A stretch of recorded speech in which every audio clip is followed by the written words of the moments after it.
I didn't apply to 20 schools. I didn't pay for expensive courses. I had no plan, no mentors, and no roadmap when I applied to US dental schools as a foreign trained dentist. And yet, I still got accepted into 3 top programs, including USC, NYU, and Rutgers in my first application cycle. Today, I'm sharing exactly what I would do if I were applying again in 2025. If you're just starting your journey or already preparing your CAAPID application, this video is your roadmap. I'll walk you through the real steps that matter and some of the biggest mistakes you'll want to avoid. Before we dive in, hi, I'm Anna. I'm a foreign trained dentist from Russia, currently studying at USC's Advanced Denting program. On this channel, I break down everything international dentists need to know to get licensed in the United States, from exams and applications to mindset and success strategies.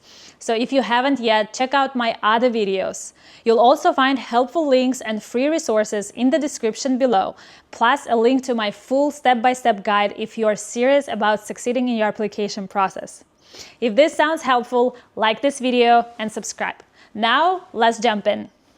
What I would do differently if I were starting my US dental school application today. Number 1, strategic school selection. When I first started, everyone around said to apply to as many schools as possible just to increase my chances of acceptance. But I quickly realized that it's not a strategy, it's more like a panic. And instead, I decided to choose only 7 schools, not 24, not 30. I picked programs that matched my background, goals, and ideal lifestyle. I researched them deeply and built a clear application strategy to match those schools.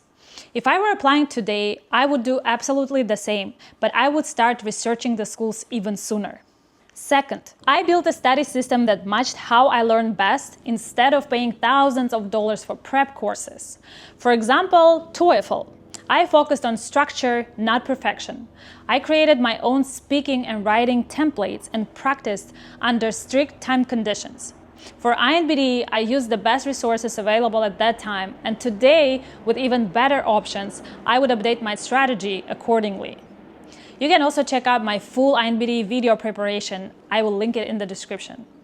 I didn't study for 12 hours. I created an effective schedule and consistent to pass both TOEFL and INBDE on the first try with high scores. For bench test preparation, I self-studied by mastering US standards for preps and restorations, not just practicing randomly whatever I could prep.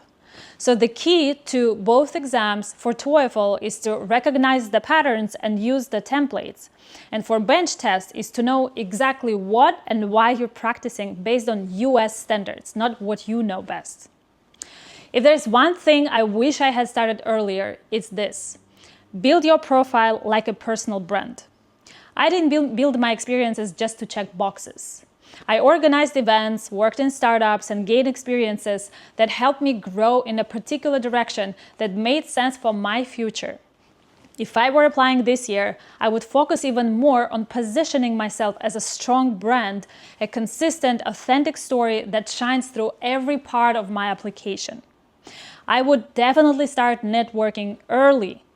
Get targeted, relevant experience, not just random observerships and other things. I would build a story that aligns with my personal goals and school's missions. And lastly, confidence is 80% of the success. Guys, you will hear a lot of things around you. Like, your GPA is too low, you need masters first, it's too competitive. Don't let that noise shake you. No one knows your journey better than you. Take advice, but always filter it. Not every strategy will fit your situation. Be confident. Confidence isn't arrogance. It's about owning your story. And trust me, that shows everywhere, in your interviews, emails, your personal statement. If I were applying today, I would spend less time worrying about what others say and more time focusing on how I can grow, improve, and move forward. Most applicants don't fail because they're not good enough. They fail because they start too late, they copy random strategies without adapting them, and they don't understand what schools are really looking for. Because it isn't about doing everything. It's about doing the right things in the right order. So if you are applying this year or even just starting, don't waste your time. Prepare smart for your exams, TOEFL, INBDE, and for your CAAPID application. I created a detailed guide with over 50 lessons that walks you through every single stage from school research to acceptance. You can find the link in the description. That's it for today. Thanks for watching, and I'll see you in the next video.